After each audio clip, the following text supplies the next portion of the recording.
What is going on, everybody? Welcome back to the channel. And today I have my San Francisco 49ers season preview for y'all, so let's hop into it.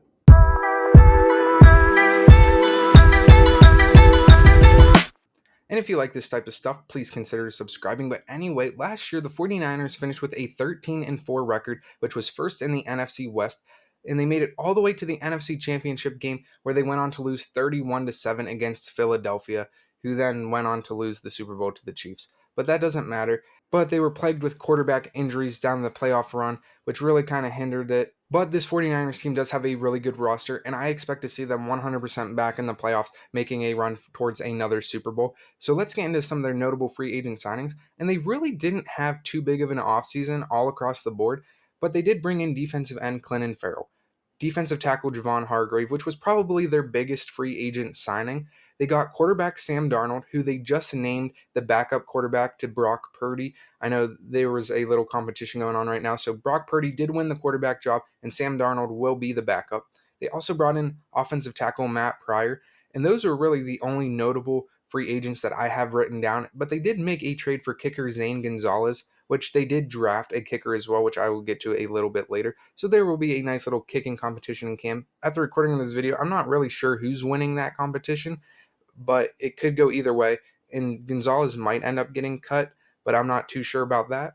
They also re-signed guys like offensive tackle Colton McKivitz, safety Tashawn Gibson, center Jake Brendel, and wide receiver Juwan Jennings. So once again, not too many re-signings. Like I said, they didn't really do too much this offseason. They already had a really good roster, an elite defense.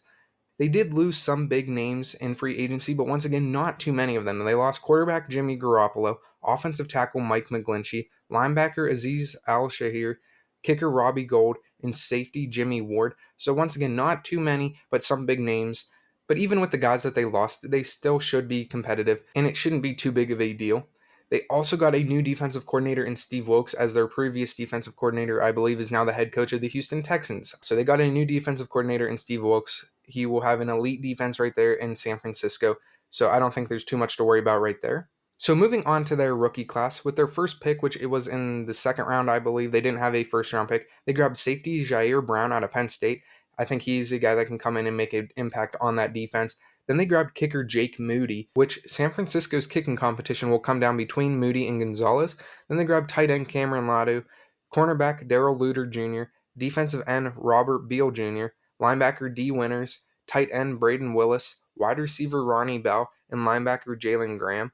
So a solid chunk of rookies. I don't know how many are going to make an impact, but a lot of them don't need to make an impact, as like I said already 1,000 times in this video, that San Francisco has a really complete roster, so it's not that big of a deal. So with all this in mind, let's move over to their schedule and my record prediction for the 49ers. All right, now so in week 1, they have the Pittsburgh Steelers in Pittsburgh, and I do think the 49ers are a much better team than the Steelers, so they get a relatively easy win right here in week 1.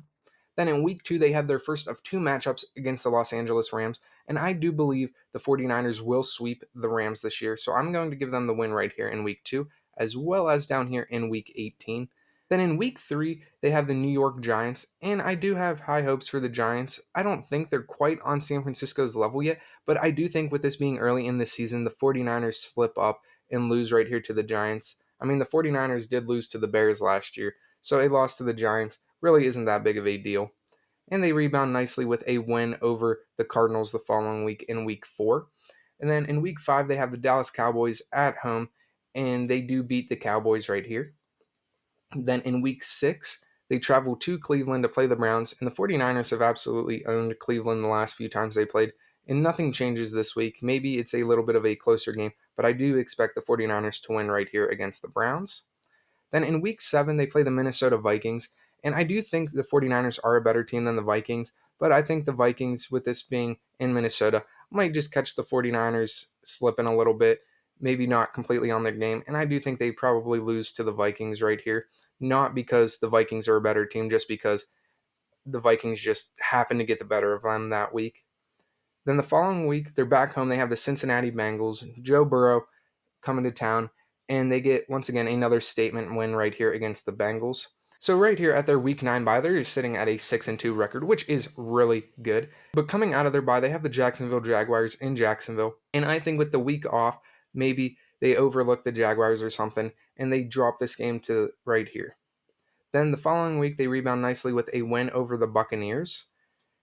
And then they have their first of two matchups against the Seattle Seahawks, which I once again believe they will sweep the Seahawks. So a win right here in week 12, as well as down here in week 14.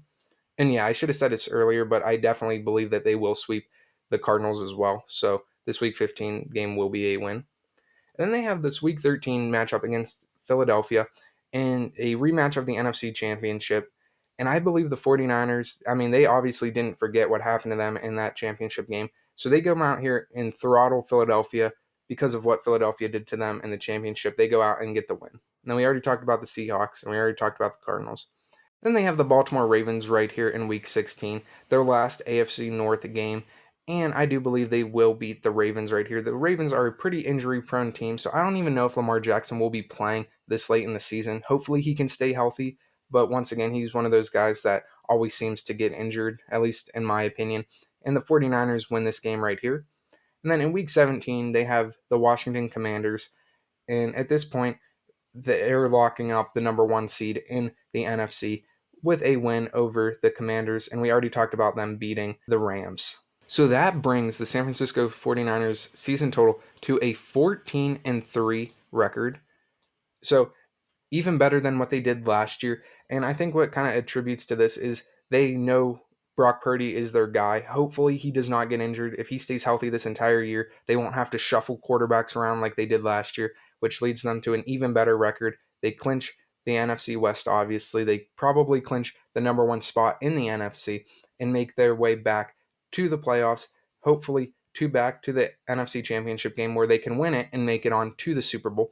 But let me know your guys' thoughts. Do you think the 49ers will be better than 14-3? Do you think they will be worse than 14-3?